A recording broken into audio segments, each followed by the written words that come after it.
Hey everyone, tonight we're in Greenwich, walking through the hushed halls of the Palace of Whitehall as the wind whispers through the tall windows. You feel every creak of the wooden floorboards reverberate beneath your feet, almost as if the past itself is alive and breathing alongside you. The torches flicker, casting dancing shadows across the embroidered tapestries, and you realize that somewhere tonight, history is going to change forever, and you probably won't survive it. So before you settle in, take a moment to like the video and subscribe, but only if you really like what I do here. Let me know in the comments where you are right now and where your local time is. Now, dim the lights, turn on a fan for that soft hum in the background, and let's begin tonight's journey together. You walk down the main hallway, the floor feeling cold beneath your bare feet, a chill that doesn't just come from the marble, but seems to come from within. Elizabeth, your virgin queen, walks ahead of you with hesitant steps, the light veil of a lace shawl falling over her shoulders. Suddenly, she stops, puts her hand to her chest, and lets out a sigh so deep it echoes like suppressed thunder. A sudden chill runs through your body, and you, standing close by, catch the look of concern that shines in her amber eyes. A silent fever begins to take hold of her, though no one yet understands its extent. The guards step aside discreetly, exchanging worried glances, but they keep their spears raised, specters ready for any threat. The scene is like something out of a dream. Torches flicker in wrought iron holders, portraits of Tudor ancestors watch with stoic expressions, and you almost expect one of them to blink. You notice, still halfway between nausea and admiration, that the walls seem to whisper memories of conspiracies. After all, Elizabeth's reign, with its 44 years of glory, brought internal peace and the defeat of the Spanish Armada in 1588, an achievement that resonated throughout the known world as an unprecedented naval feat. Meanwhile, you smell the metallic odor in the air, a trace of medicinal herbs crushed by royal dentures, a mixture of lavender, myrrh, and something that resembles lead dust. It is known that Tudors were not too afraid to experiment. Interestingly, she applied mercury ointments to preserve youth and lighten the skin, a custom that today would seem quite absurd and possibly a little suicidal. Historians still debate whether these cosmetic treatments aggravated the ultimate decline, contributing to chronic intoxication or simply to fine wrinkles. You make your way to the royal chamber, where Elizabeth sits on a throne covered in red velvet, her hands resting on the dark wooden armrests. The flickering light illuminates the contours of her weathered face. She mutters something incomprehensible, perhaps a Latin saying or the name of some forgotten protege. The muffled cough that accompanies her seems to come from deep within her, a sound that cuts through the silence like a blade. You turn to the wall beside you. There is a table laden with glass vials, some filled with yellowish liquids, others with white powders. Each vial promises a cure, or a curse. You watch the trembling postures of the minions surrounding her. Mrs. Talbot, with teary eyes, checks an ancient thermometer that looks more like a twisted metal rod. Dr. Turnbull squeezes a wooden spoon to extract a thick syrup, while another maid holds a parchment with medical instructions written in Greek. These rudimentary methods are fascinating because of how far we have come since Hippocrates, but they are ineffective when it comes to symptoms that no one really understands. Strange curiosity. It was said that, in moments of delirium, Elizabeth thought of herself as a shepherdess lost in the pastures of Scotland, a calm image that contrasted with the ferocity with which she commanded armies and navigators. You step forward and feel the chilly air intensify like a ghost breath. Cold and fever, fever and cold, a cruel dance that advances without mercy. Elizabeth closes her eyes, and you hear the murmur of distant chanting, perhaps coming from underground chapels where monks pray for her soul. A slight shiver runs through your body, and you, who have studied medical treatises for this moment, know that the combination of humidity, drafts, and poorly conducted analyses of bodily humors can result in pneumonia, but there are those who believe in political conspiracy. Historians still debate whether Elizabeth was the victim of a natural infection, a slow poisoning by heavy metals, or even a close cast by witches she herself prosecuted. The truth remains shrouded in mist. You can feel the tension building in the air, as if the very ceiling is about to collapse under the weight of the secret we are keeping. This will be the last night of a reign that shaped modern England, And as the torches begin to flicker, you realize that tonight the cold that consumes the queen also consumes your own sense of historic safety. Elizabeth's breath comes faster, shorter, and you hold yours, as if you can thereby exchange your place. A slight cough, a faint smile of pain, and then nothing. Silence returns, heavy as lead, and you know, the throne will never be the same again. The corridor stretches out before you like a tunnel of secrets, its heavy tapestries echoing in muffled whispers with every step you take.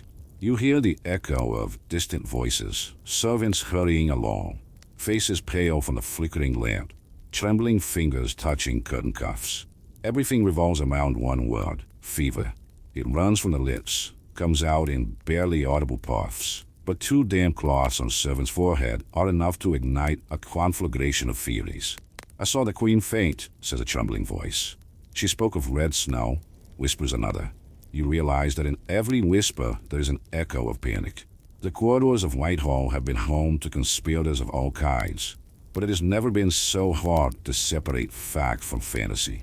Historians say the palace housed around 800 servants in its final court, each responsible for a fragment of the royal routine. Now, those same corridors are the scene of rumors of delusions. Some swear they saw Elizabeth talking to marble statues. Others say she wailed imaginary letters. You, who follow the silent march, almost stumble over a drunkard whose knees are throbbing with fear. Remember, stumbling over a stationary carriage is the Tudor way of coming to your senses. Among the tapestries, you notice the small soot marks left by torches, like scars from past battles. Amidst all this, a servant whispers about a dried fox brain that a healer carried to ward off bad luck and hollow bones. Interestingly, foxes were believed to have powers of spiritual agility, a remedy as unusual as rubbing crocodile dung on your face to lighten your skin. Remember the crocodile dung skin protector? Well, a self-respecting Tudor is not afraid to mix the exotic with the unethical. You approach a group leaning against the column. One of them, flushed with heat, comments that Elizabeth refused to drink ordinary water. She only drank purified swan water by candlelight, supposedly to ward off disease. And here's something you don't see every day. It was believed that hatching swan eggs in solid pure potions would expel poison, a practice as absurd as using lead makeup to win Prince Charming. There's an abrupt silence when you remember that the Queen's pale whiteness may have come from Toxie products long before the white contour trend was invented for Instagram. Every rumor seems to take on a life of its own. A messenger stumbles and scatters top hats, shouting that he heard ghostly footsteps in the hall. Another made claims to have seen drops of blood glistening on the polished banister, although there is no wound on the Queen. If you have watched documentaries about paranormal phenomena, you almost expect a portrait to move and call your name. But this is Tudor, not Hollywood. Among the many whispers, one name is repeated: Dr. Francis Herring, the physician who mixed herbs according to the Hippocratic canon, trying to balance the body's humors. You whisper to yourself that in 1586, Herring had already published a treatise on human lice, describing in detail the life cycles of the parasite, a pioneering work for the time, still cited in modern studies of ectoparasitology. But now, he is convinced that the Queen suffers from feverish delirium, and his remedies are applied as if every drop of syrup would conspire against the patient's own sanity. Meanwhile, you feel the cold wind seep through the cracks in the windows, and the distant sound of a lute echoes through the hall. Someone playing John Dowland's music to calm the spirits, or perhaps to disguise the involuntary grunts of someone who is feeling ill. The melody is sad, almost a lament, and you imagine Elizabeth listening to the notes, remembering the defeat of the Spanish Armada in 1588 when the outnumbered English Navy defeated the naval superpower of the time. That triumph, one with tact and nerves of steel, contrasts sharply with the fragility she now displays. There are plenty of people who swear that the fever is the result of a contract killing, slow arsenic poison, heavy metal from cosmetics, or even a curse brought by a witch who's been imprisoned for years. Strange curiosity, there are reports of a vial of unicorn powder. It was believed that unicorn horns could neutralize poison stronger than any antidote, kept under lock and key in the Tower of Hampton Court. Don't get too close. It may actually be just powder. The tone of voice in this story ranges from hilarious to disturbing. and you'll find yourself sharing a nervous laugh with a guard in dusty armor. Historians still debate whether the queen was the victim of a pneumonia infection aggravated by cold drafts, whether she was poisoned by metals accumulated in cosmetics, or whether something more sinister was at play. You'd think that when in doubt, it's best to keep your hat on tight and keep a handkerchief handy in case you have to pretend cry. After all, feigning emotion was essential at court, and if there's one thing the Tudors mastered, it was the art of theatrical diplomacy.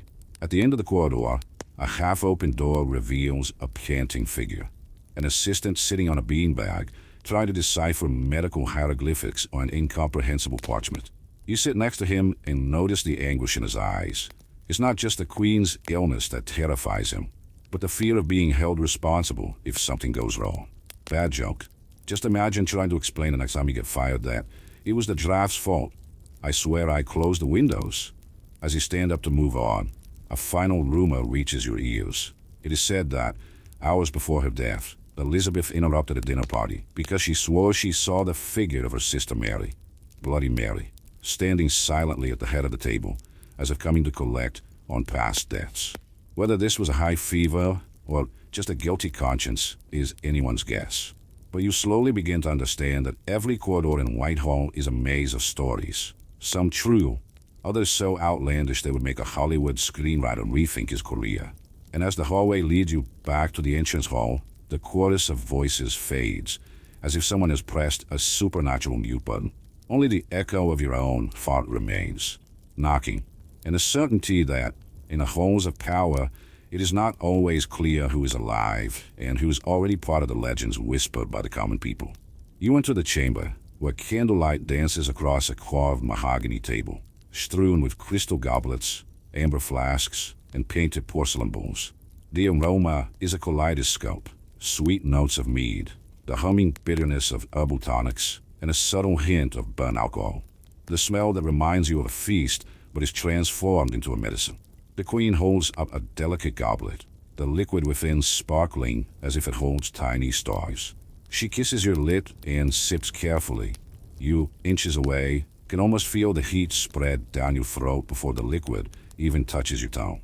The counselors watch in reverent silence. You notice Dr. Turnbull jotting something down on a crinkled piece of parchment, frowning each time Elizabeth nods in approval. This cinnamon-spiced mead was considered so invigorating that merchant from Cork brought barrels of it to the royal court in 1589, a remarkable feat, given that the journey from the Irish Sea to the Thames took weeks. Now, as the queen sips her elixir, you realize that each sip is a gamble, cure or doom. In a corner, a servant carefully mixes a thick syrup of blackcurrant and gentian roots. It is said to reduce high fevers, but the taste is so bitter that even the imp in purgatory would protest. You imagine Elizabeth wrinkling her nose and trying not to gag, disguising a suppressed laugh that echoes like a conspiratorial whisper. Quick joke. Who needs coffee when you have syrup that tastes like medieval barbecue sauce? There's also the famous aqua vitae, a distilled grape drink with a touch of sweet herbs, a recipe he learned from French travelers in 1575. A few drops of this tonic were administered to warm the humors, according to the Hippocratic canon, but today it would sound like toasting with extra spicy mulled wine on Halloween. Not necessarily a good idea, before not. Historians still debate whether these potions actually alleviated symptoms or merely served as a placebo to calm anxious minds. You reach out and pick up a small, translucent glass vial containing a white, almost fluorescent powder. It's the famous unicorn powder, actually ground up narwhal teeth, quietly stored in the West Tower. Legend has it that dissolving the powder in holy water renders the poison harmless. Interestingly, archaeological discoveries at Scone Palace have confirmed the remains of narwhals imported to the Scottish court in the 16th century. You shake the vial, and it makes a dry sound like confetti being shaken. The inevitable joke: if unicorns were so rare, did narwhals pay rent in London? In the center of the table sits a large silver chalice filled with coral elixir, a mixture of red coral powder and rose water. It's said to strengthen the blood, but you notice suspended particles moving like maggots, and a shiver runs down your spine. You imagine Elizabeth tasting the glistening liquid, smiling inwardly as you wonder whether the crowned queen or the seafood platter is more dangerous. As you watch, you're reminded of Hieronymus Brunschwig's 1512 account of early distillation techniques, a revolution in medicine and beverages. Without it, no one would have thought of fermenting, distilling, or flavoring in such ways. Yet Renaissance science was fraught with superstition. An herbal ointment could be laced with medical wisdom or mercury radiation. All depended on the mood of the person making the concoction. Suddenly, a distant thunder reverberates through the palace spires, reminding you that the weather outside is also conspiring. You find it poetic, but you can't help but notice droplets falling from the oak beam, drops that sound like a metronome of anguish. Light joke, Barcelona has acid rain, but Whitehall has Gothic drops. Elizabeth lifts a second chalice, this one containing dragon's blood, actually Dracaena Draco resin, brought from distant islands. It's a deep ruby color, and the liquid glides like ink on parchment. One sip, as she closes her eyes, letting out a heavy sigh.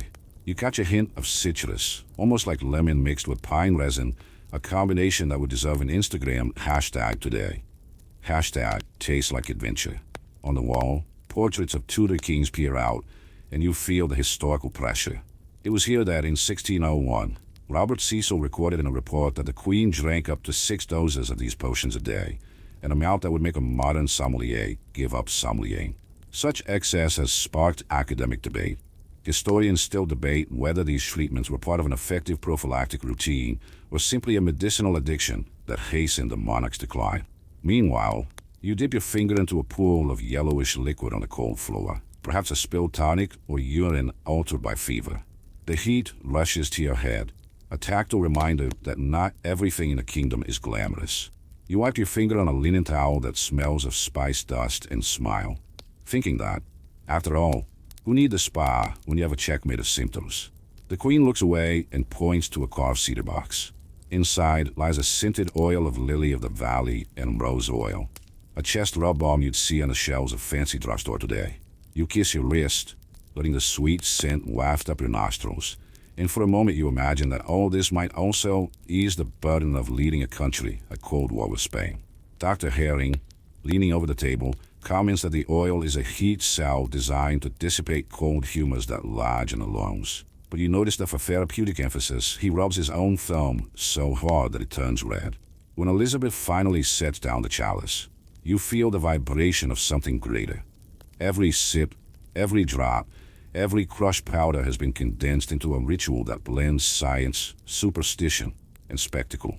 You lean back against the cool wall, your senses still throbbing with intense tastes and smells, as you prepare to move on and discover the next step of this fateful night. Historians still debate whether any of these elixirs delayed the Queen's death, or whether they instead accelerated the slow intoxication that consumed her body. But you know what I mean. Each empty cup brings with it a new question, and perhaps the answer will always remain shrouded in mist, just like a good ASMR mystery before bed. You cross the threshold into a small study perfumed with the scent of crushed roses and burnt sulfur, where polished bronze mirrors reflect your silhouette in quivering fragments. The windows are ajar, letting in a cold wind and gusts that make the yellow silk curtains dance. There, on a low table, rest enameled metal jars containing ointments and powders, some labeled in cursive letters, Unguenta Mercurii, Cerasa alba, a mixture of arsenicum. The smell of cold metal sends a shiver down your neck, as if the mirror itself is warning you of the risks hidden behind such calculated beauty. You gingerly touch the bottle of Unguenta Mercurii, remembering that mercury balm mentioned earlier applied daily to Elizabeth's face to maintain the pale glow of the court. Fun fact, in the 16th century, the Queen even sent entire top hats of mercury to Italian merchants to obtain the finest ointments, prized as cosmetic jewels worthy of the soul of a royal slipper. As the metal dust settles on your fingertips, you feel a slight tingling, almost as if the mercury were trying to infiltrate your epidermis, a silent harbinger of nausea and tremors. In a dark corner sits a palette of white lead called Cerasa, whose shimmering particles resemble freshly ground chalk. You inhale the powder carelessly and nearly cough up a wisp of white cloud. Sarcastic joke. Who knew that the secret to a flawless selfie was to lightly inhale heavy metal poison? But the joke falls flat when you consider that for decades the queen suffered from stiff wrists and shaky hands. Symptoms that modern doctors say may have been caused by this terrifyingly effective makeup. Some say that Elizabeth never aged during her later years because mercury blocked the natural production of melanin. Oddly enough, the queen washed her face with hot water and mare's milk to open her pores and allow the ointment to spread better. A Tudor spa ritual that would sound, to say the least, bizarre on any contemporary beauty influencer. You look at the marquises who, in an attempt to imitate this glow, found crushed fish scales as a facial exfoliant, something that would make any fisherman frown. As you carefully stir a thin glass vial, you notice a faded label, Tridacnica maxima, shells ground into a powder called unicorn silex, which is supposed to neutralize heavy metals. Historians still debate whether this powder came from the real unicorn horn, actually narwhal, or whether it was simply gravel imported from Venice, sold at exorbitant prices. The academic debate is open. Some scholars believe that the shell powder may have had chelating properties that would have slightly reduced toxicity, while others argue that it was all courtly marketing, more showmanship than science. You dab a pinch of the powder on the back of your hand, just for the sake of it. A slight tingle occurs, and you're reminded of the acrid scent of coral elixirs and the oily touch of roseball. There's a slight irony in chasing eternal youth while simultaneously kissing your own dough. Just kidding. It was the Renaissance version of the interactive beauty filter. All that was missing was the algorithm recommending hashtags. Then you feel a stronger breeze that makes the torches tremble, casting dancing shadows that look like grotesque figures in a torture chamber. You notice distorted reflections in the mirror, spectral faces of dusty courtesans, traces of peacock feathers pinned to tall wigs, and the silhouette of a griffin carved into the frame. The scene raises a disturbing question. If even the frame itself carries symbols of power and protection, how could one possibly escape the intoxication that infiltrated the ritual of care itself? However, the Tudor look wasn't all about mercury. In another cupboard, you find a balm called Lipa Melis, a mixture of honey and powdered arsenic, a recipe that claims to be a balance of sweetness and evil. You feel the sweetness dripping down your fingers, thinking of the irony of poisoned smiles and the delicacy of royal lips. Historically, arsenic has been shown to produce a feeling of vigor and mild euphoria in small doses before causing muscle weakness and chronic insomnia. Here comes another debate. Scholars debate whether the conscious use of arsenic was a performance enhancer, a Tudor kind of energizing manicure, or just another deadly trap. You look at your own reflections of flickering light and think of the contrast between surface beauty and inner ruin. The white powder is reminiscent of the mask of courtly culture, always flawless, always deadly. Quick joke, extreme hashtag makeup goals, literally down to the last drop.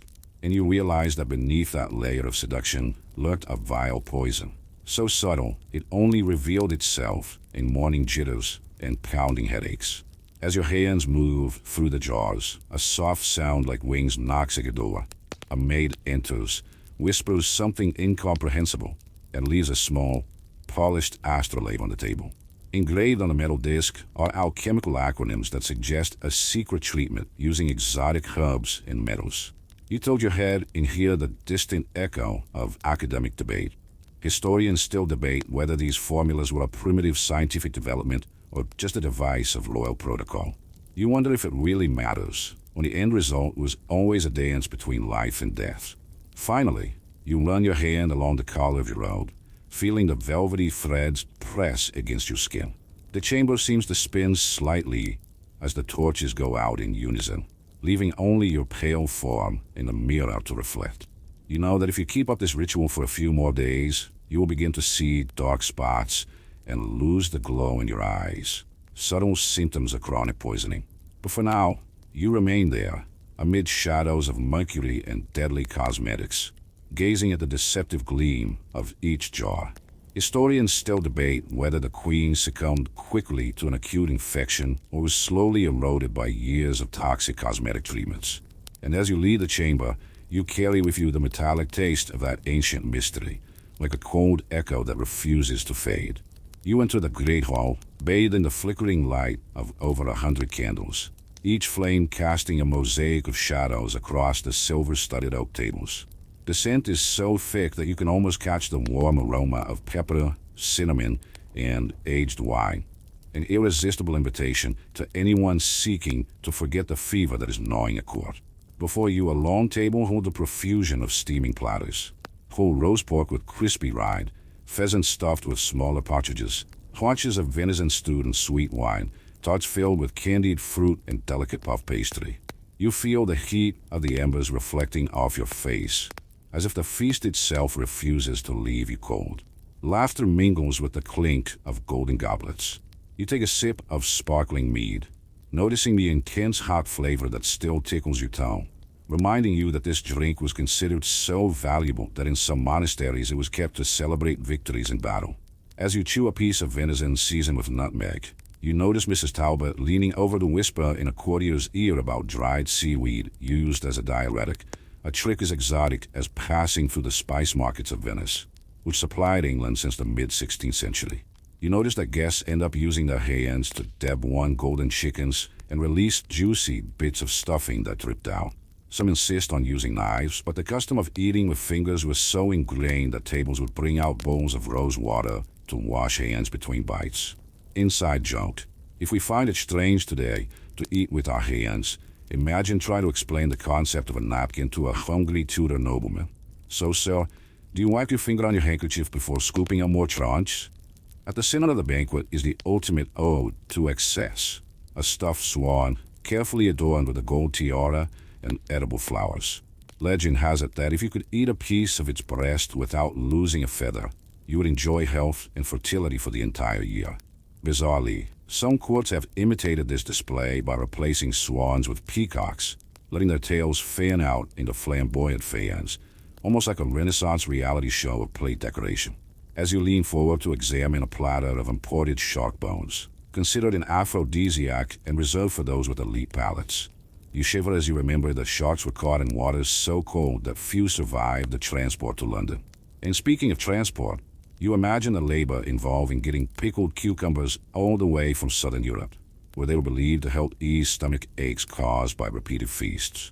You raise a glass of sour sangria, invented to cut the grease from dishes so opulent that chefs had to spit the excess fat onto the floor to make room in their pans. Light joke: if fat were gold, this entire court would be a Fort Knox mart. And indeed, the royal coffers needed to be full.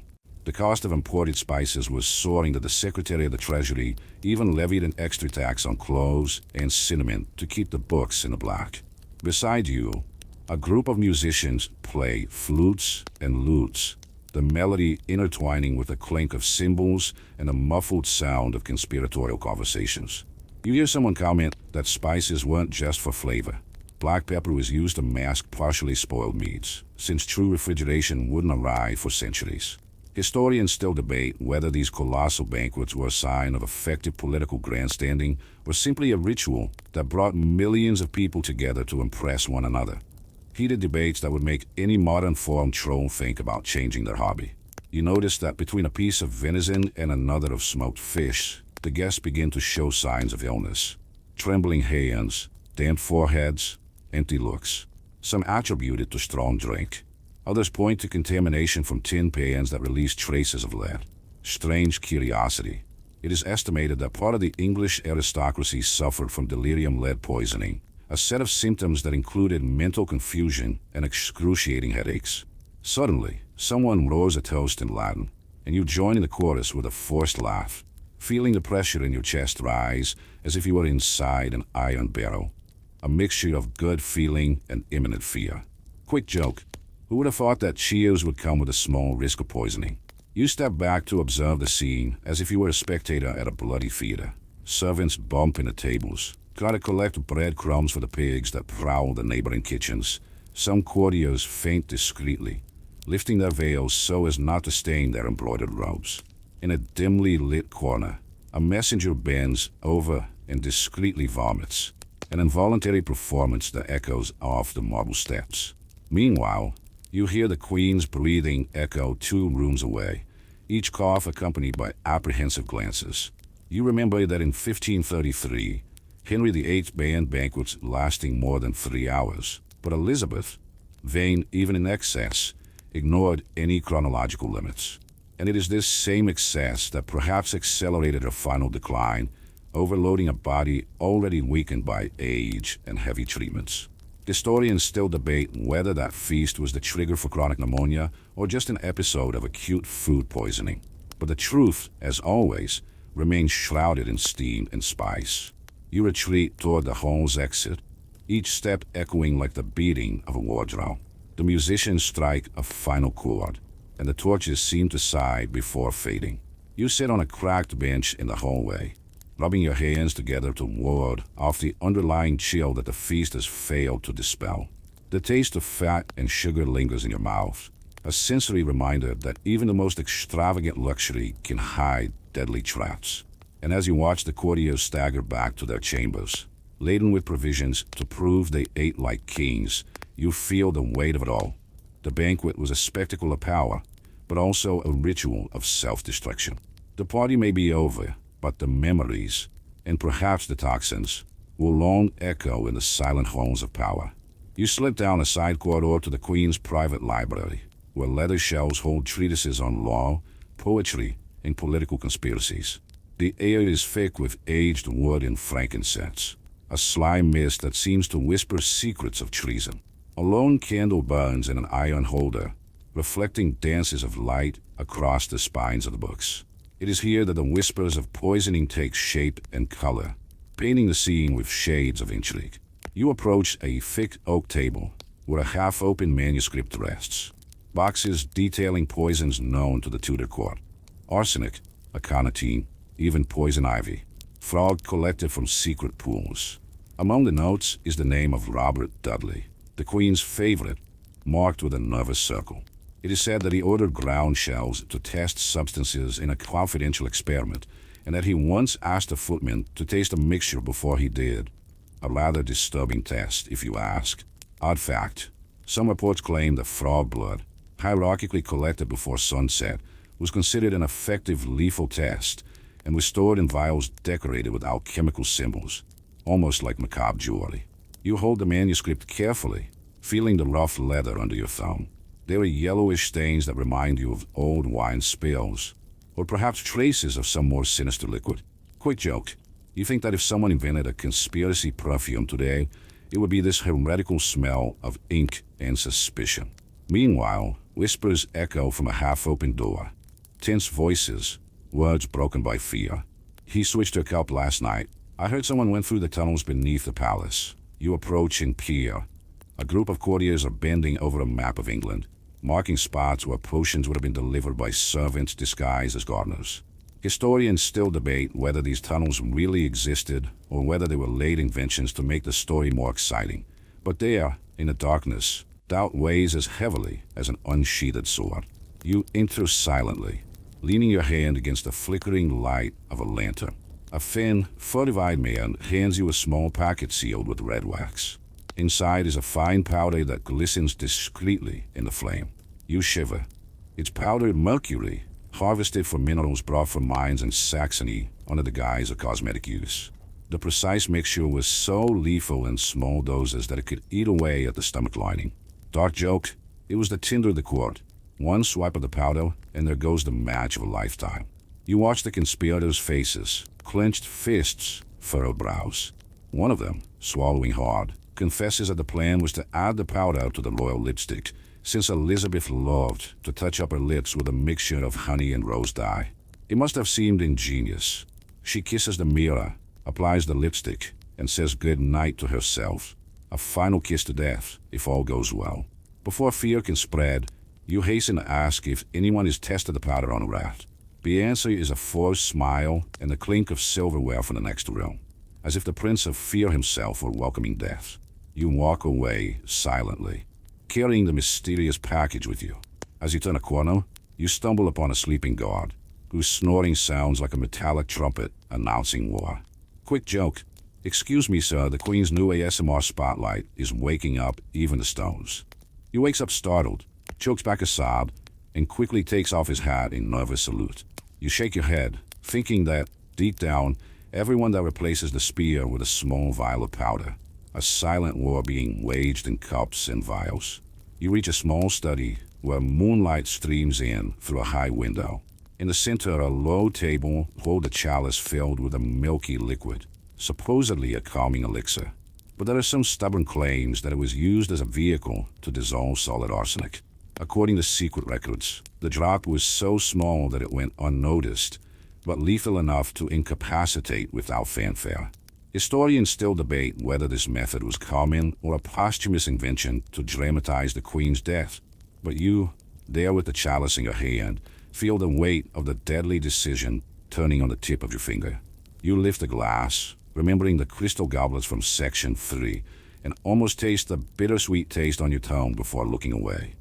This is no time for jokes. The moonlight makes the liquid sparkle. It seems to invite you to a silent toast to death. Nervous joke, cheers Elizabeth. You scoop up the liquid and pour it onto a linen cloth, absorbing each drop as if swallowing secret. The cloth stains, and you think that the trace of poison is the most intimate testimony of betrayal anyone could carry. Meanwhile, a muffled scream comes through the door. The scapegoat has been discovered. A servant groans that the drop has been replaced with plain water in the Queen's cup, a mistake that saved her life that night. You smile wryly. Sometimes incompetence is the best antidote.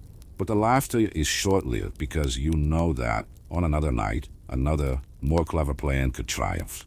You turn to leave the room, but hesitate when you hear a soft click of metal, a hairpin being released. A shadowy maid appears in a corner, holding a lock of real hair and a small vial of flower essence. She drops the vial on the floor. The shards spread a sweet, almost narcotic scent. This was meant to sleep her forever, she whispers. You recognize the essence as digitalis, a compound that, in the wrong doses, can stop the heart. Ominous curiosity, digitalis, in the form of foxglove tea, was believed to regulate heartbeats, but controlling it was a matter of life or death. Historians still debate whether digitalis was used in royal weddings or if it was part of later myths. But here, on the glass-speckled floor, history becomes tangible. You pick up the pin and slip it into your pocket, knowing that it could be either evidence or evidence of nothing. After all, who would believe that a finger full of intrigue carries secrets of death?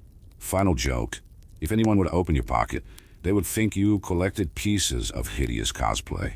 But more importantly, you take away with you the cold feeling of knowing that, in the Tudor court, danger circulated in golden cups and delicate vials. When you reach the antechamber, you find wide-eyed reflections, servants exchanging looks of fear and fascination. You leave the package of mercury and the pin on a marble pedestal, as if you were delivering an anonymous note to a ghostly mailbox. The weight of suspicion hangs in the air, and you realize that the siege is set. The next move will be decisive, because amid so many voices, it is difficult to discern who guides the poison and who steps in their own trail.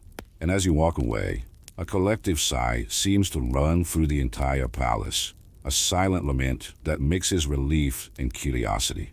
You know that, the next day, intrigue will run through the corridors, combined with the fear that poison will not leave forgotten things. Historians people still argue whether Elizabeth finally succumbed to a political coup or whether she was the victim of a conspiracy so steeped in powders and perfumes that no one will ever be able to prove it. But one thing is certain. The shadows of this political poisoning will continue to loom like a broken mirror, reflecting bits of truth and 1,000 fragments of mystery. You enter the silent cabinet that contains the official medical codices, bound in weathered leather and labeled with dates ranging from 1558 to 1603. The air smells of ancient parchment and mothballs left behind in royal trunks, a peculiar combination that makes your nose tingle, almost as if time itself is trying to shake off the dust of history.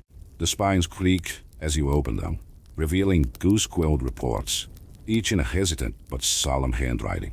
They are in Dr. Theodore de Meer, a Franco-Swiss physician who attended the court in 1599. You find the first mention of periodic weaknesses, a subtle euphemism that points to unexplained bouts of fatigue and fever intermittently occurring over decades. You run your finger along the squiggly lines and notice patterns. Documented bouts of chills every fall, skin patches recorded as irritable mood, Bone pains described in words that would sound dramatic in quarantine Instagram posts today. Deep burning, razor sharp cuts. Quick joke. Imagine tagging your Instagram stories with hashtag deep burning before you go to bed. But as you continue, you notice that these symptoms coincide with events of political stress.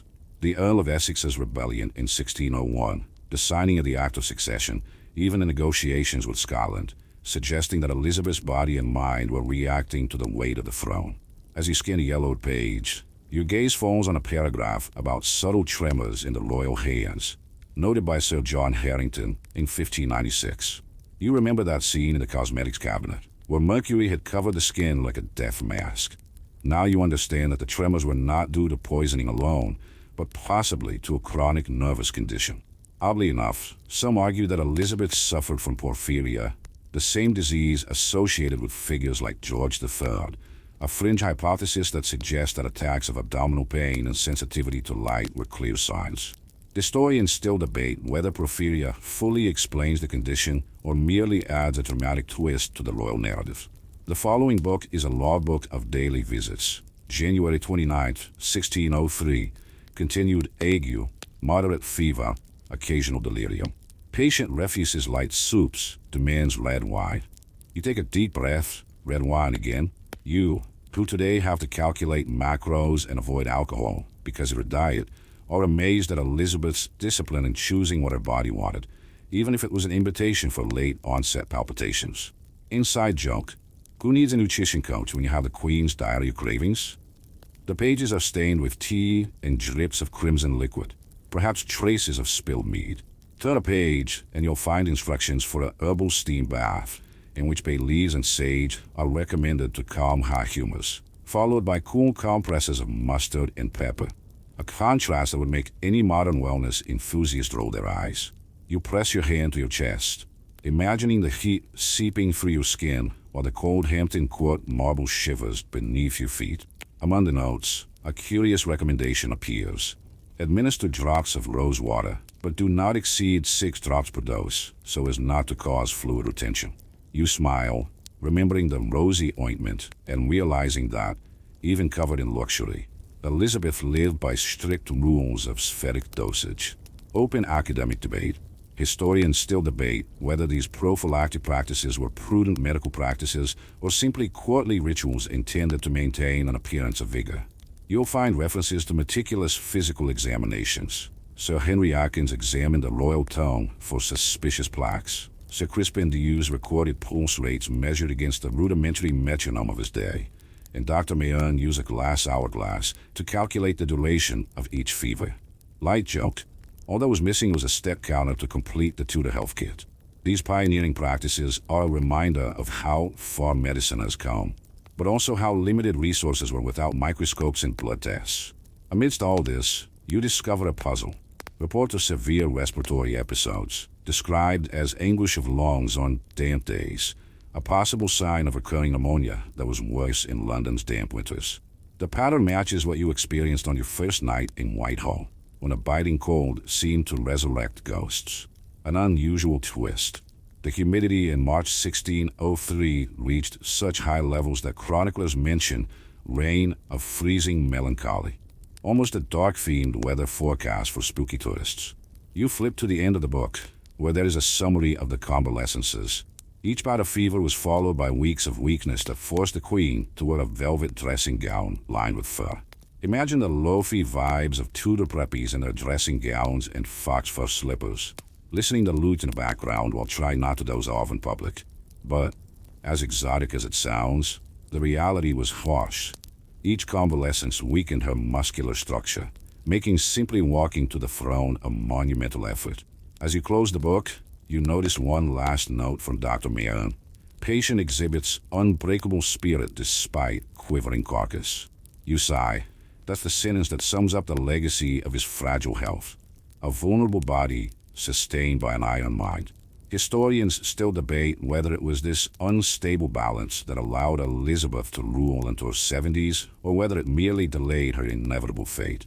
You rise, taking with you the memories of paper and pen, knowing that every drop of sweat, every shiver, and every belated heartbeat has been carefully recorded, a testament to the fragility that lay beneath the splendor of crown and scepter.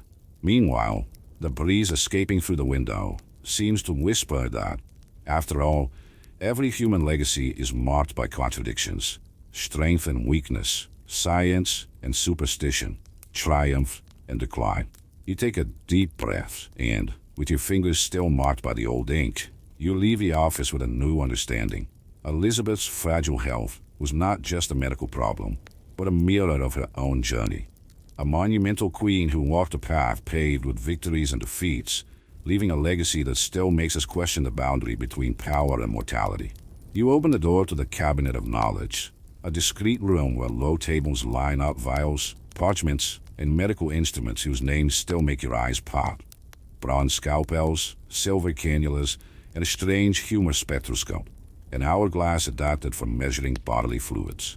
The air is filled with dried herbs and burnt mignonette resin, an earthy aroma reminiscent of wet soil after a summer rain, but with a metallic undertone of freshly cleaned instruments. Your heart races, curious and apprehensive at the same time, as if you're about to witness the ultimate ritual of dissecting humors. The walls are lined with portraits of illustrious physicians who passed through Whitehall. On the left, the stern-looking Sir John Caius, famous for founding Gonville and Caius College in Cambridge in 1348, which marked a breakthrough in the systematic study of anatomy in England. On the right, a smaller portrait of Dr. Theodore de Mayer, the Swiss master who brought French techniques for distilling essential oils to soothe royal anxiety attacks. You notice with a twinge of envy the velvet hood hanging on a peg, a garment that supposedly made the doctor look more like a collector of secrets than healer of bodies. In the center is a table covered in a linen cloth stained with centuries of experimentation. There are tiny cauldrons, smooth marble pestles, and ceramic bowls in which mustard poultices, opium plasters, and calamus ointments were prepared. You touch a wooden spoon, notice its smooth surface, and think about making your own syrup. But remember that in the 16th century, it was common to add viper urine as a catalyst. Unusual curiosity. It was believed that serpentine urea accelerated the healing of abscesses, a remedy far removed from any modern health control. As you investigate, an anatomical sketch catches your eye. Drawn with a pen, it shows the network of veins in the queen's neck, traced with precision recreated by doctors who based their work on the studies of the Italian Vesalius, whose teachings revolutionized Renaissance medicine. You press your finger against the line, almost feeling the pulse of an invisible artery pulsing beneath the parchment. Quick joke, imagine using the sketch as your smartphone wallpaper. Anatomy in progress. Nearby, a glass vial holds Mercurius dulcis, organic mercury prepared according to a hermetic treatise, mixed with an infusion of violet roots to soften the bitterness. You tilt the vial, watch the bubbles slowly rise, and almost feel the characteristic tingling sensation of the heavy metal. Historically, this tonic was administered as an antidote for syphilis and skin rashes, but today it would sound more like a deadly prank. Historians still debate whether such elixirs actually combat venereal disease or whether they fed the courtiers a placebo, a question that would be the subject of long lectures in medical schools. You find an ancient text folded under a stone mortar, a compendium of bloodletting written by John Hall, Shakespeare's son-in-law and court physician to James I. The instructions recommend bleeding the queen through the artery in her wrist on days of a waning moon, when the humors run slowest. Advice is poetic as it is frightening. Bizarre fact, some doctors carried hourglasses to time the bloodletting, believing that the exact timing would ensure the effectiveness of the treatment. It almost makes you laugh to imagine a doctor using an Easter egg timer to mark the end of the procedure. Beside it lies a book covered in crimson velvet, Sir George Baker's treatise on royal fractures. You open it and read instructions for splinting bones with Ewart splints and bandages soaked in wine vinegar, which today would probably give your arms the sting of a badly done tattoo. Light joke, hashtag #Turitatimua. A marginal note at the bottom mentions a curious success in a leg fracture case in 1594, when a royal horse stepped on the queen's foot during a tour, and she supposedly resumed dancing before it had fully healed. You decide to try out an instrument, a copper vaginal speculum, found in a dark corner.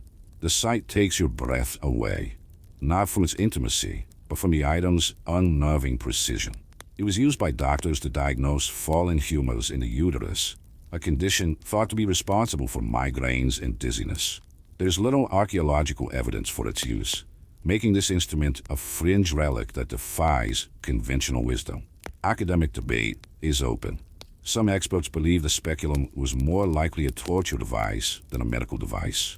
As you inspect it, a shiver runs down your spine, not from the cold, but from the weight of these practices. The candles flicker, casting shadows that dance like specters of patients past.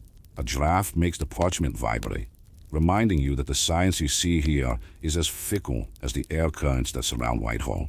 Suddenly, a muffled sound of footsteps approaches. You gather up the anatomical sketch and put away the copper instrument, adjusting your velvet hood like a spellcaster's cloak.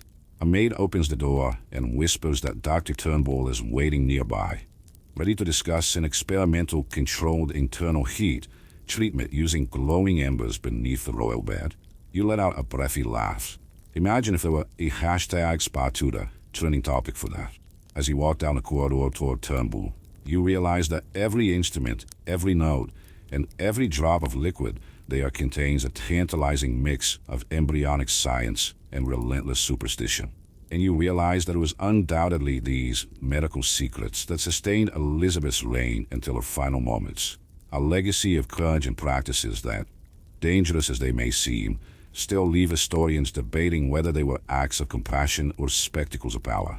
You leave the office, your footsteps echoing like a steady drumbeat, carrying with them the weight of years of trial, error, and triumph that defined the Tudor physicians. And as you let the door close behind you, it becomes clear that in the dance between cure and poison, the line was as thin as the silken thread that wrapped the precious vials on the shelves of that sacred room. You are led down a narrow corridor to the Wolf Tower, where the smell of burning resin meets a trace of ancient mold. The stone walls, decorated with cipher symbols, seem to pulse beneath your fingertips as you advance in silence, each step echoing like the whispers of forgotten witches. Inside, a low fire dances in an iron brazier, sending orange flames casting twisted shakes across the cool flagstones. Your skin tingles, as if the very air carries a spell waiting to be broken. In the corner sits a still warm copper cauldron, where emerald bubbles burst with a soft tinkle. And it is a concoction of herbs gathered at midnight, mugwort to clarify visions, Bolino to induce prophetic dreams, and a pinch of saffron to warm the body against the cold of the soul. A ritual documented in medieval grimoires that was brought to England by savvy physicians in the 14th century. You press your face into the cauldron and smell a sweet and bitter mingled aroma, almost erotic, that raises the hairs on your arms. As you approach, you hear a whisper coming from scroll pinned to the wall. Whoever drinks this pitch will see the spirit of Mary, Queen of the Damned.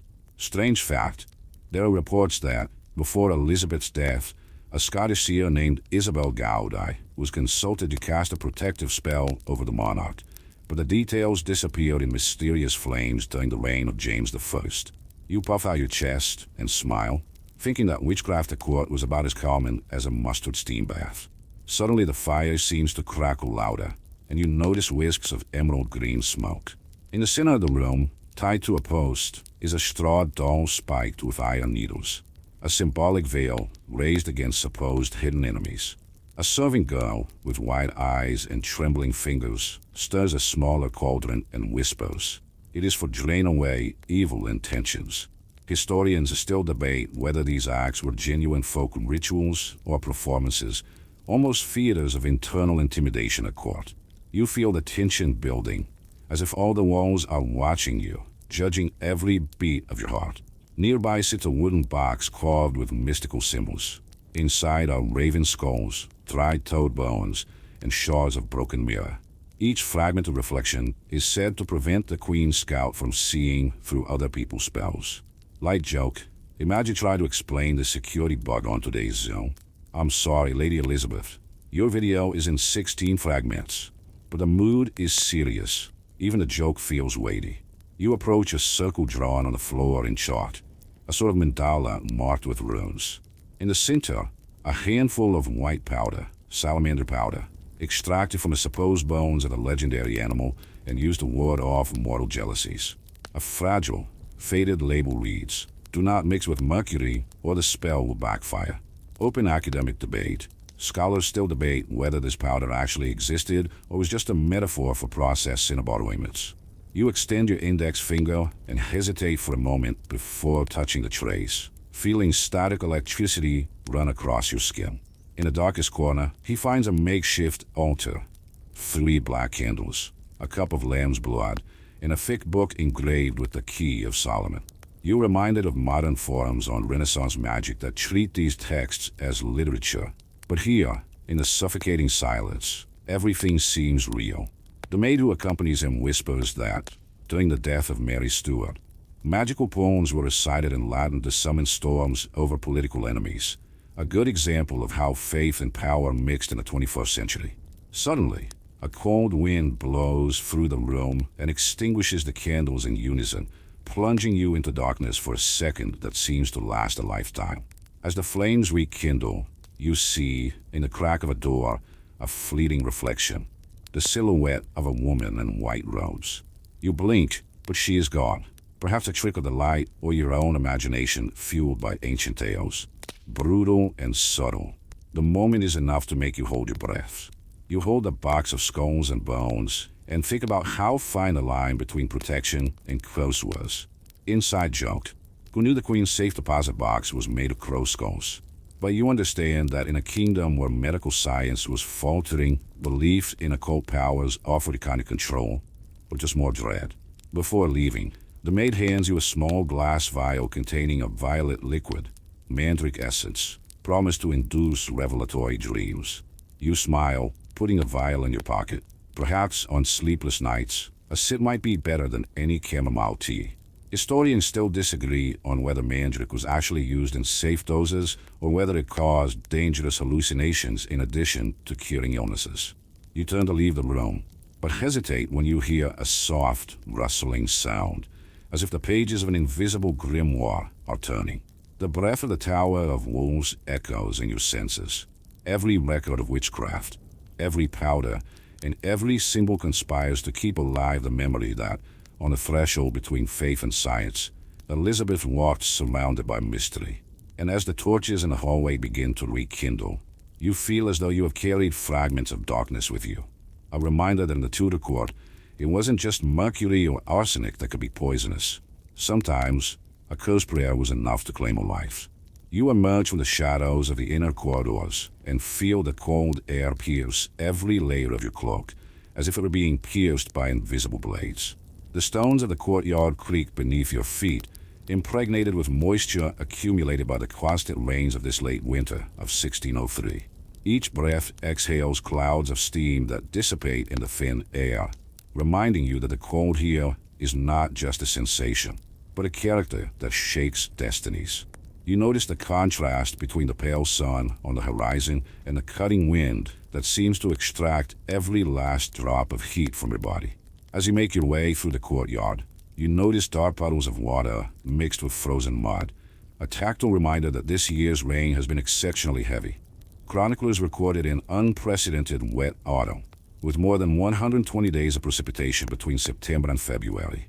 The guards wear sheepskins beneath their tunics, but even the iron of their armor seems to tremble under the pressure of the cold. Light joke, if even steel shivers, imagine your breakfast. Surely it was tea, but you welcome the change in habit.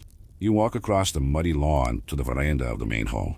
The stone columns, carved with vine motifs, are covered in slippery moss that is thickened in layers from the night's frosts. The view down to the Thames reveals a murky river, slow-flowing and blocked by ice flows that have formed on the banks. A rare phenomenon, but documented in 1603 as the winter that nearly froze the pulse of London. You can feel the wind coming off the river, a chilly breath carrying the bittersweet smell of seaweed and debris washed up in the current. As you re-enter the hall, the warm, humid air envelopes you like a temporary blanket of comfort. You notice rows of wooden benches studded with silver, set for a royal audience that will take place later that evening. But today, the cold has forced Elizabeth to remain indoors, and it is then that you realize the silent impact of the weather on the reign. Every suspended business, every postponed ceremony, has weakened the sense of strength that the court wished to convey. You walk over to a nearby table where a parchment of weather reports rests, a rarity for the time, but kept as a protocol note. On it, the astronomer John Flamsteed described north winds blowing like a storm drain and recommended keeping extra torches in hallways to keep them from going out. You touch the worn ink with your finger and feel the awe for someone who tried to understand the vagaries of the sky without accurate thermometers, just by observing clouds and the direction of gusts. In the corner of the room, a serving girl adjusts a charcoal brazier, the only point of heat in the entire room. You approach, feel the smoky heat, and realize that the embers emit enough carbon dioxide to make the air slightly stuffy. Academic debate rages. Historians still debate whether Tudor heating techniques, based on portable braziers and torches made of sulfur pebbles, contributed to outbreaks of indoor coal poisoning. As you watch, you remember the windows of the cosmetics cabinet, left ajar to ventilate toxic medicines. Now you realize that the same air that carried mercury away from the royal bedchamber entered the queen's body without mercy, aggravating coughs and colds. An unusual fact. Records indicate that during harsh winters, servants would bring buckets of fresh snow to mix with aromatic oils, believing that this would generate crystal-clear breath that would ward off tuberculosis, a practice that today would seem as reckless as collecting samples of contaminated air. You take a deep breath, smelling the damp smell of stone and smoke, and decide to walk through the adjacent halls. In each room, thick tapestries have been erected to seal out drafts, but they barely contain the biting cold that seems to play at intrusion. You pull one of them aside and discover a gap where only fragments of rotted wood remain, a structural flaw that allowed the wind to penetrate all the way to the rafters, a critical point that, the royal carpenters say, was never repaired for lack of resources. You'll recall the accounts of a Tudor carpenter, William Grinfield, who wrote in 1598 of stubborn drafts that tear curtains and show kings and commons alike. A reminder that while royalty may have had their salons glamorized, they weren't always able to tame the forces of nature. Nervous joke. If even Tudor carpenters felt the cold, imagine trying to set up your home office today without heating. Finally, you reach the Queen's sleeping chamber, where an ornate four-poster bed is made up of blankets and fox furs. You smell the oily scent of the furs and notice the unevenness of the mattress, made of piled goose feathers, a luxury that, surprisingly, while keeping out as much moisture as possible, still left room for the cold to penetrate. Historians still debate whether these furs were enough to keep the body temperature stable or whether they simply provided aesthetic comfort in a freezing castle. You carefully touch the linen pillowcase and feel the micro scars of stitching, the handiwork of royal embroiderers, whose cold weather slowed the pace of production, delaying other courtly artifacts as well. This is where the impact of the weather becomes more human, not only on Elizabeth's feverish body, but on the entire logistical apparatus that sustains the monarchy. Each advance of ceremony, each extra expense in firewood and skins, weighed on the treasury coffers and on the morale of those who served. As you walk away, the echo of your footsteps resounds like hammer blows on a ship's hull, reminding you that that winter was a test of endurance not only for the Queen, but for the entire kingdom. And you, with the cold still embedded in your bones, understand that Elizabeth's death cannot be seen only as a medical or political event. It was also the culmination of years of physical and structural wear and tear, robbed by the relentless hands of a cruel and unforgiving winter. You return to the chamber where Elizabeth lies on her crimson bed, the canopy drawn as if to conceal a last breath of glory. The atmosphere is thick. The damp heat of the braziers mingles with the metallic odor of recent bloodletting, and every small vibration of the floor seems to amplify the irregular beating of your own heart. You lean in to watch, noting the Queen's pale face, marked by deep furrows that the fever has carved over the past few days. Her chapped lips still have traces of currant syrup, a remnant of those bittersweet potions described in Section 3, and her faint, herbal breath leaves a minty trail with each breath. The silence is broken by a dull, almost unintelligible groan that echoes off the tapestry-covered walls.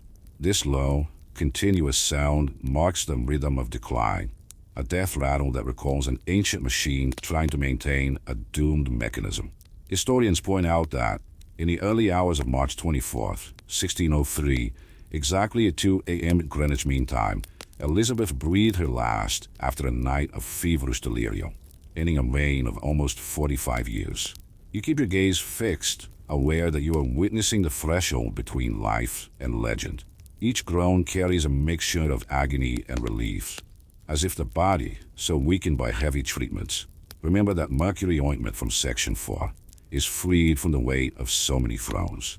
You feel the air compress around you, as if the very breath of those present formed a thin blanket between you and the inevitable. In the corners, candles slowly go out, leaving only the faint glow of 3 candlesticks, like silent witnesses to the approaching end. Decided whether, as the Queen shakes her head slightly, you notice a subtle tremor in her hands resting on the sheet. It is a rhythmic, almost musical movement that turns into a prolonged sigh. Strange curiosity. Some courtly account claimed that, in her last hours, Elizabeth murmured the name Mary in an almost childlike whisper, as if seeking comfort from a sister she had so persecuted, a fragment of disturbing memory that survives only in secondary chronicles and private diaries. You leaning closer, catching a whiff of the lingering scent of lily of the valley that was used in final compresses to soothe your inflamed lungs. This essence, mentioned in Section 9, brings momentary relief. Your nostrils catch the sweet scent as your cough, previously dry and violent, becomes more spaced out, as if your body is taking short breaks. However, there is no eradication of evil, only brief intervals that resemble gaps of light in dense clouds. The attendants exchange tense glances, measuring each smile as if it were a breath of hope or confirmation of an inevitable end. A servant holds out a goblet of rose water, a gentle remedy recommended by Harrington and Turnbull to pacify excessively heated moods. But he noticed that the liquid remains intact, hovering between trembling lips and fingers that are too weak to hold it. Academic debate is ongoing. Historians still debate whether these prophylactic remedies prolonged his days or whether, on the contrary, they hastened his organic collapse by masking Celia's symptoms until it was too late. Each death rattle makes the heart of the room beat along with it, a ghostly drumbeat that echoes through the empty corridors. Your skin crawls, and for a moment you seem to hear a distant lute melody, perhaps the echo of John Dowland summoned by the drafts that run through the cracks of the half-open windows since Section 10. This music, once meant for solace, now sounds like a funeral dirge that cradles a sovereign's last dance. In a flash of lucidity, you notice the dazzling glow of a medallion around the Queen's neck, that necklace of rubies and emeralds she had received after her victory over the Spanish Armada. These gems, witnesses of epic conquests, overshadow the deathly pallor of the royal face, creating a strange contrast between power and fragility. Dark joke. Who would have thought that even the reliquary of victories could shine so brightly in a farewell chamber?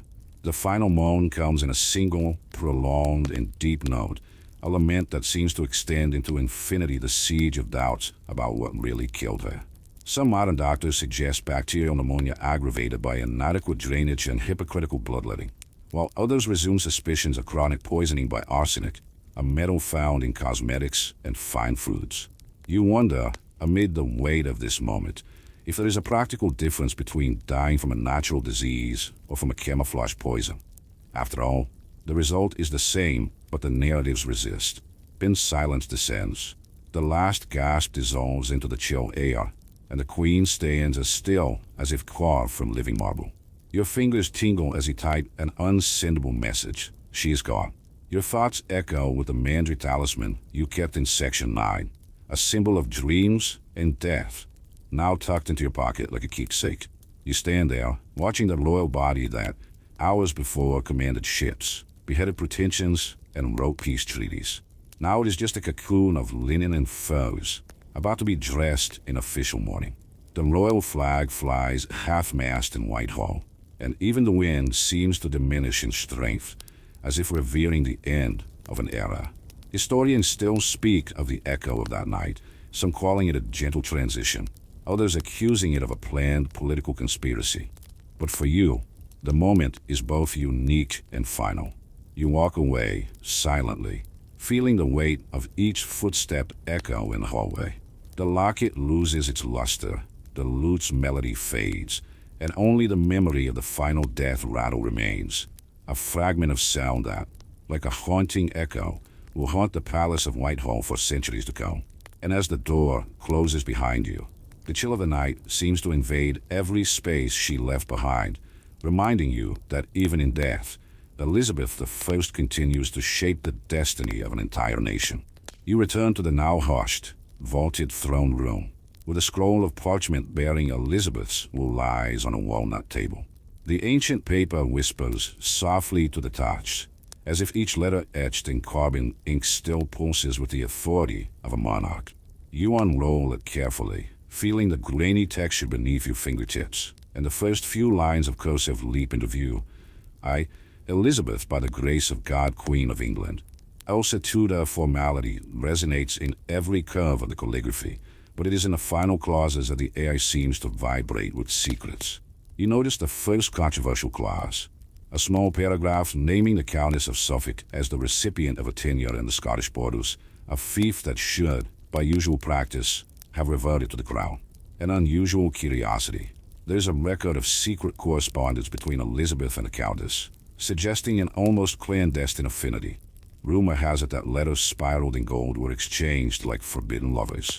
You shudder to think that these notes could contain promises of political alliances as sensitive as the intrigues of the Privy Council. As your eyes scan the faded ink, you come across an even stranger paragraph, the series of cash bequests to men identified only as my sons and daughters of flesh and spirit. You frown, wondering who these hidden offspring could be. A fringe rumor holds that Elizabeth secretly adopted the bastard children of Polish lovers captured during the expedition against the Armada. Historians still debate whether these legacies were mere rhetorical formalities or evidence of a lost lineage, and whether this passage was introduced to provide comfort to individuals whose real name would never be mentioned at court. You slide your finger down to the clause that deals with the succession, the designation of James VI of Scotland as sole heir. The sentence is straightforward, but the margin of the parchment shows signs of having been retouched after the landing of the Scottish fleet in 1601, an amendment that was signed by Robert Cecil himself, the original document attests. This late adjustment has sparked academic debate. Historians still argue whether Cecil's hand falsified the modification to consolidate his own Cromwellian influence, or whether the Queen, already ill, personally authorized the change in a moment of visionary lucidity.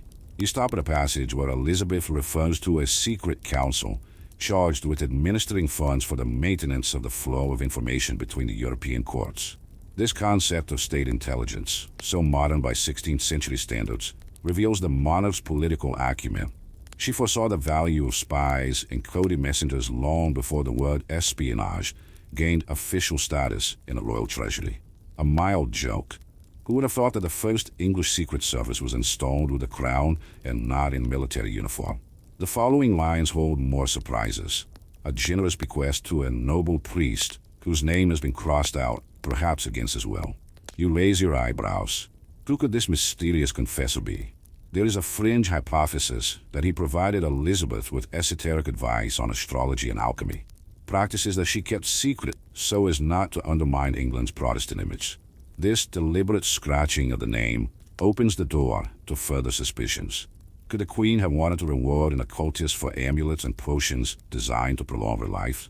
You smooth the parchment toward the testamentary clauses that deal with royal debts. There is a vast annexation of funds to Italian creditors, Genoese legates, and Flemish bankers, cultivating an international financial network that sustained the English Navy in times of war.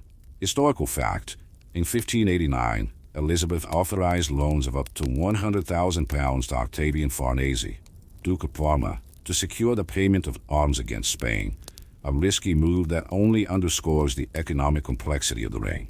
You feel the weight of the handwritten spreadsheet, almost visualizing columns of numbers that dictated the fates of ships and armies. As you slide toward the final lines, you notice a broken wax seal, with the Tudor arms still visible in relief. You touch the cool wax and notice a fragment of hair stuck there, a physical trace of the moment Elizabeth sealed the will, an intimate touch that spans for centuries. Just kidding. Could this be the first hairlock in history, preserved as evidence of authenticity and symbolic power? In the corner of the parchment, a discreet line instructs all subsequent media, letters, reports, memoranda, to reference this will in case of doubt about royal authority. It is a subtle warning to posterity. Without these documents, the future could yield conflicting narratives. Open academic debate.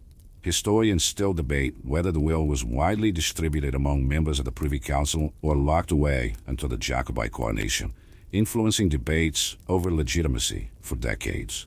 You carefully roll up the parchment, feeling the echo of your own future vibrate between the layers of paper.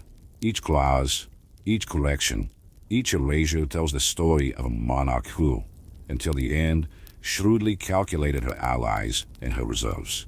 And you, holding the secret will, he understands that this list of legacies is not just a division of assets.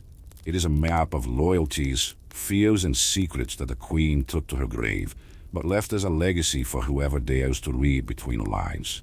You sigh, aware that in the next section you will unveil the popular commotion and the myth that arose around this last will. For now, you remain there, mute by the reverence and the ghosts of intrigue that lurk in the final parchment. You emerge from the silent chambers of the palace and find yourself in the main courtyard, where the rumor of Elizabeth's death blows like a sharp wind. The torches on the bastions flicker in the night breeze, casting dancing shadows across the uneven stones, and you feel the weight of every gaze turned toward you. Gates open, sentry boxes alert. Outside, the common people huddle together, murmuring among themselves. The smell of damp straw and exhausted horses mingles with the aroma of freshly baked bread brought in by vendors banking on the commotion to make a profit. Every flag flown at half-mast seems like a silent scream, and you realize that, for the first time, the monarchy shows a sign of public fragility. On the other side of the gate, a group of craftsmen improvise a small wooden cart, over which a banner embroidered with the monogram "Yor" is suspended. Horseshoes are dug in with the rhythmic dragging of wheels as they prepare for the funeral procession, a spectacle never before seen in London. The last queen is gone, and, with her, the Elizabethan era. An unusual curiosity. Some popular tales claim that, in the early hours of the morning that followed, women heard drums signaling mourning on the banks of the Thames, as if Dutch emigrants had chanted a procession in the distance. You feel the melancholy of these invisible beats echoing in your chest, a reminder that England's influence was expanding far beyond its own borders. Meanwhile, you make your way down a narrow street that leads to the market, where stalls huddle together selling tallow candles and black velvet ribbons. Vendors hold up makeshift signs, remembrance of the Queen, and order for Mass for her soul, printed in letters blurred by haste. You hear the anguished preaching of an itinerant priest, calling on the people to pray for the salvation of the royal soul, and feel the low tone of his voice vibrate like a distant bell. Historical fact: on March 25, 1603, an official sermon at Westminster Abbey filled the aisles in an unprecedented event, uniting clergy from all Protestant factions in a common desire for condolence. Despite the collective mourning, not all voices are united in grief. In taverns and inns, you hear heated debates. "It was divine judgment," exclaims a spice merchant, banging his fist on a smoky table. "A Cecil conspiracy," retorts an apprentice scribe, pointing his finger at imaginary shadows. Historians still debate whether the popular dislike of certain ministers of the Royal Council has fueled rumors of government-sponsored poisoning.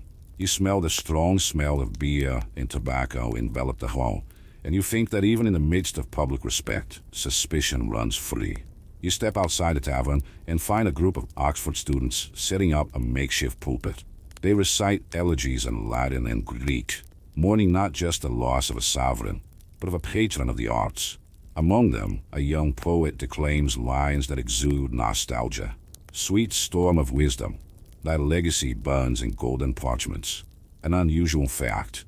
University documents indicate that in 1596, Elizabeth provided scholarships to girls, a pioneering practice that would not resurface until centuries later at Oxford.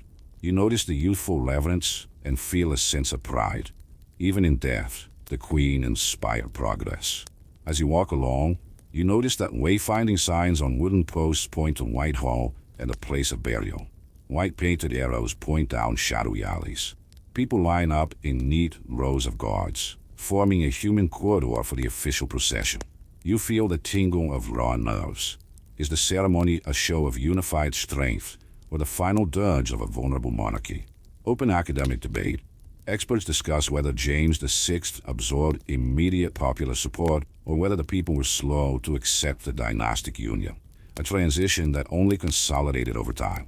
As the processional carriage approaches, you notice the royal body wrapped in a black velvet shroud studded with black pearls, a symbol of deep mourning and courtly ostentation. The procession includes nobles in ceremonial robes, mournful-faced bridesmaids, and musicians with lutes laden with dissonances that make your stomach churn.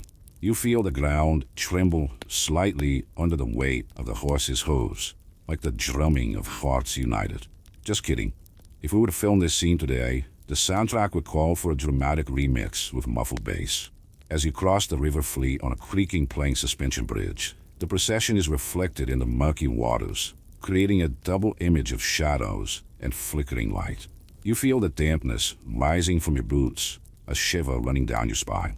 Strange fact. Chroniclers of foreign crowns reported that Holland and France sent diplomats in disguise to attend the funerals, fearing that the mourning would weaken English stability in trade. When you reach Westminster Abbey, the oak doors creak open with a solemn groan. The wind carries black rose petals dropped by elderly ladies, painting the floor with dark spots of color. You take a deep breath, smelling the sweet, metallic scent of wilted flowers and burning resins for incense. Inside, the choir sings psalms in minor keys, and the Gothic columns seem to whisper the secrets of centuries.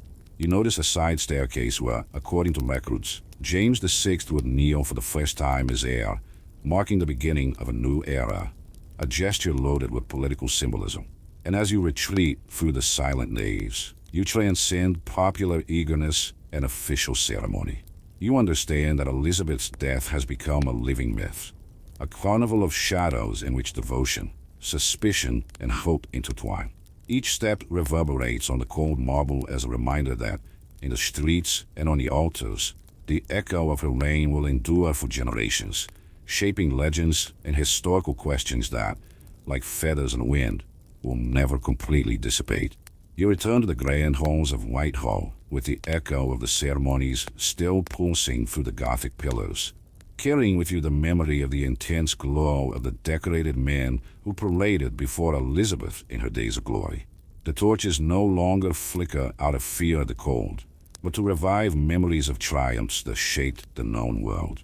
You run your hand over a tapestry that depicts the moment the Spanish Armada was defeated in 1588, a historic feat that cemented English naval dominance and sent Sir Francis Drake's ships sailing like fiery arrows across the North Seas. The thick woolen thread still weaves soft contours in which each drop of Atlantic rain seems suspended in time, reminding you that in victory, nothing was more powerful than the favorable wind in your sails.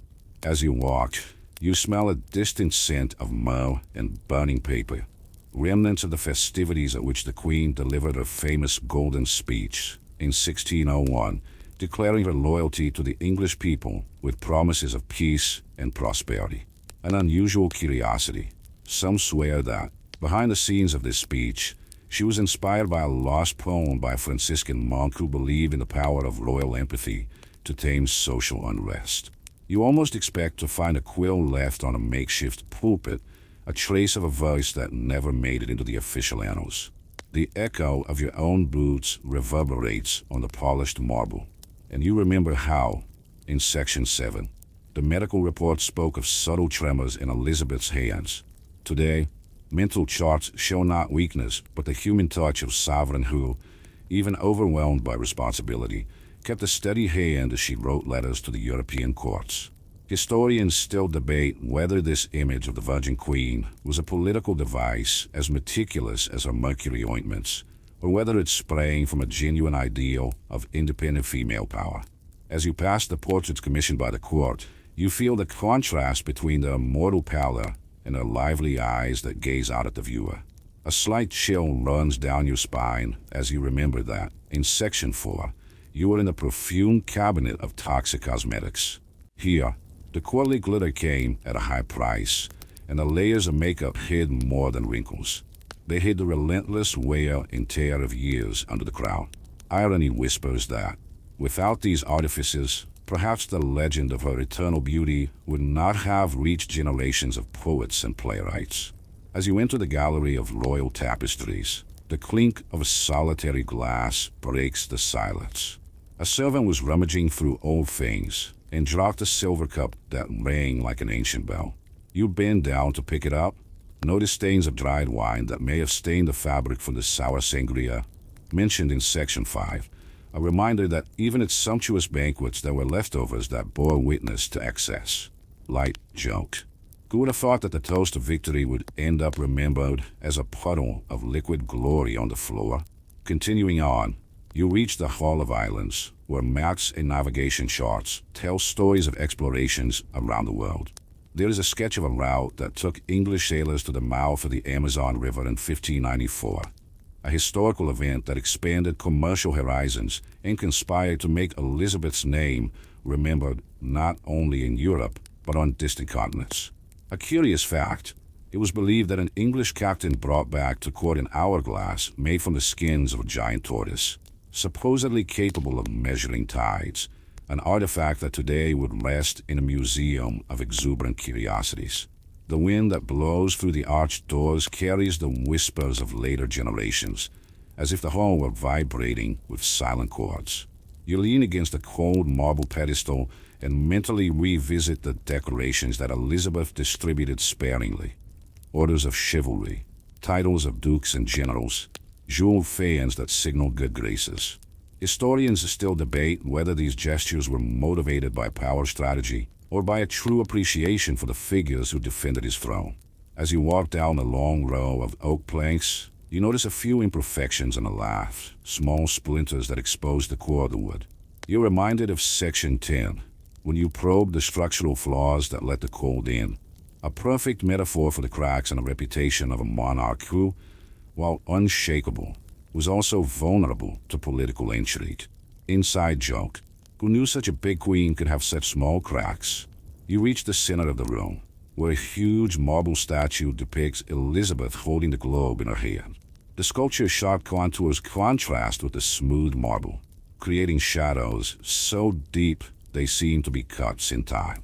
There, in silence, you reflect on the cultural impact she had. Patron of Shakespeare, encourager of artists, fomenter of theological and scientific debates. The imagination blossomed under her reign like royal gardens in the middle of spring. As you run your fingertips along the statue's cool base, you feel the vibration of stories woven into the marble itself. Light joke, you can almost feel Shakespeare's lines echoing in your thumb. And you recall that in Section 8, you examined Renaissance medical instruments, a reminder that science and art flourished together under its patronage, even when medicine seemed more like witchcraft than therapy. The scent of incense rises in pinnacles, recalling the religious ceremonies that marked your coronation and your end. You close your eyes for a moment, and, in a luminous darkness, you see the reflection of a very light golden halo, delusion or subconscious reverence. Historians still debate whether Elizabeth, towards the end of her life, tried to reconcile the Protestant faith with practices considered superstitious, seeking a balance as unstable as a reign. As you step away from the statue, a distant thunder shakes the vault, as if the heavens are applauding the echo of her deeds. Your heart races, not in fear but in awe, a queen who, even in death, casts long shadows across history. The flickering light of the torches plays on the adorned walls, and there, among memories of glory and traces of death, you understand that the legacy of Elizabeth I will never be contained in a single chronicle. You leave the hall to the soft tinkle of a forgotten dinner bell, taking with you the knowledge that the legends created by your reign continue to unfold like candles in the wind, fragilely beautiful, dangerously powerful, inexhaustible in mystery. You return to the hallway where it all began, the weight of the silence weighing more heavily than the flickering torches that illuminate each step. The walls recall the cold touch of Section 4's mercury vials and the echo of Section 11's final groans. But now you realize that you are no longer merely witnessing a story. You are carrying its echo.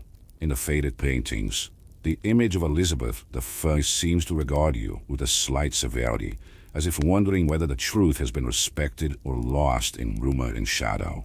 You advance into the great hall, where the rubble of Section 5's deadly banquet has been cleared away, but traces of silver crumbs and gold rings stained with dried wine still remain.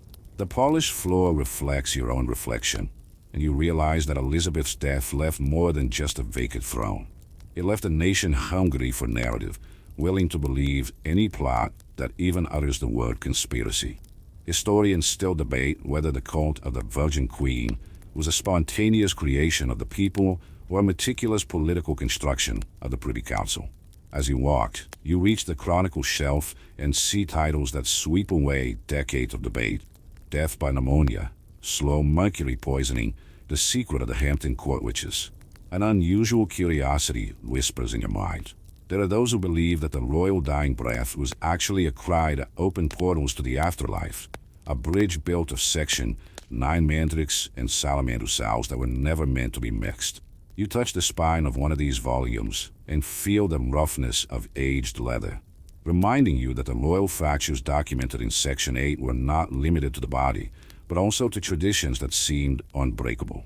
You lean against the column and reflect that every potion described in Section 3, every bloodletting session in Section 7, and every icy breath in Section 10 have converged to create a scenario in which the natural and the supernatural are indistinguishable.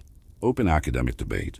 Some theorists argue that Elizabeth's penchant for alchemical practices, inspired by Hermetic and astrological texts, was as decisive in her fate as the hypothetical autumn pneumonia. You let out a sigh, or is it a nervous laugh? Light joked, if alchemy were a cake recipe, Elizabeth would have published a medieval bestseller. You pass through the door into the tapestry gallery, where portraits of successors, James VI, Charles I, seem to regard you with guarded curiosity. You know that the first Jacobean act, James's silent coronation, took place on July 24, 1603, just 4 months after the Queen's death. This haste has fueled theories that the council rushed through the rite to legitimize a new reign before rumors of bastard heirs, mentioned in a Section 12 will, gained traction. Inside joke, probably the conspiracies are out. A pale glow filters through the tall windows, and you think of the unicorn dust and mandrake essence you've kept as clandestine keepsakes. You sense that, like the soft throb of a lute in Section 6, Elizabeth's legacy resonates in time-defying chords. The hand tremor Mirren documents in Section 7 returns on your own skin, a sensory reminder that human frailty transcends the ages. You reach the end of the corridor, where a broken stained glass window reveals a night sky dotted with stars. Each point of light seems to represent a fragment of its history. Royal bloodshed, with disputes, fatal banquets, steam baths, and political manipulations. A final curiosity. It is said that, on a clear night, the reflection of the full moon on that cracked glass projects the silhouette of Elizabeth standing on the throne, as if she wanted to walk among mortals again. You take a deep breath, feeling the cold mixed with a kaleidoscope of emotions. Reverence, curiosity, uncertainty. And you finally understand that the death of Elizabeth I was not just the end of a body or the end of a reign. It was the starting point of legends, debates, and mysteries that continue to live on in every corridor, in every parchment, in every whisper that passes from generation to generation. He quickens his pace, but softens his words. You, shadow traveler tutor, feel the icy wind now become a slow, calming breeze. The speed of stories diminishes their edges, turning rumors into faint echoes, deadly potions into harmless mists. Each drop of mercury becomes a reflection of moonlight.